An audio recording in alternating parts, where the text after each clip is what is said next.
It's HOA Jack time! Right. Let's get this sorted, because if I hear one more grown-up, and I use that term loosely around here, try to interpret a bylaw as if it were some ancient sacred text, I'm gonna need a timeout. Seriously. The sheer, unmitigated audacity. It's barely early October. It's barely cold enough for a decent hoodie, let alone a blizzard of synthetic holiday cheer.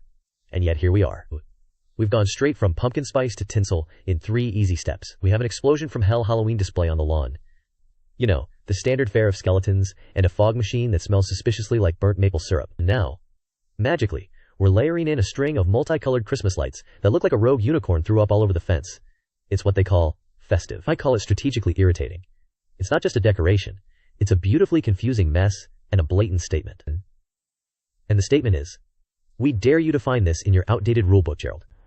I haven't even finished my morning juice box, and already we're setting new standards for neighborhood chaos. Gerald, of course, lost what little mind he had left when he sent out that newsletter. He actually quoted the section on property degradation.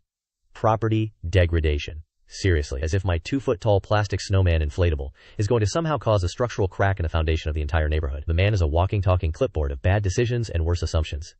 He just makes it up as he goes along. Frankly, he's lucky all he got was community service for assaulting me with a clipboard. A clipboard! It's insulting to the very concept of actual physical violence. You would think the HOA president would at least have the common decency to pick up a stapler, or maybe a paperweight. But no, a clipboard. It just highlights his sad, pathetic level of desperation. He is an absolutely ridiculous human being and everyone knows it. And the best part?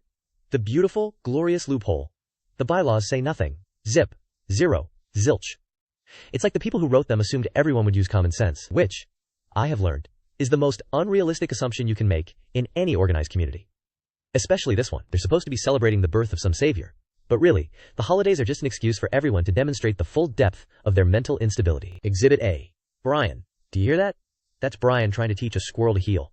It's not working. He's also wrapped half his house in caution tape, which I think is just his way of saying, don't trip over the lawsuit. The man literally got in trouble last week for allegedly biting Gerald's ankle. He claimed he was merely identifying with a border collie's natural protective instincts. I'm starting to think Brian is less of a person and more of a performance art piece about the pitfalls of unregulated self-expression. So now we have Hell on a Stick Halloween mixed with the early onset of Jingle Bells. It's visual noise. It's beautiful. Gerald is going to drive by, choke on his low-fat latte, and have to choose which violation to attack first. The Santa that's currently shaking hands with a zombie, or the fact that the Santa is even there at all. This isn't about Christmas cheer. It's about drawing a line in the grass and daring the HOA president to step over it with his nonsensical rules. Now, where's my juice box? All this community activism is exhausting. Like and subscribe for more HOA horror stories and full-length videos on our channel.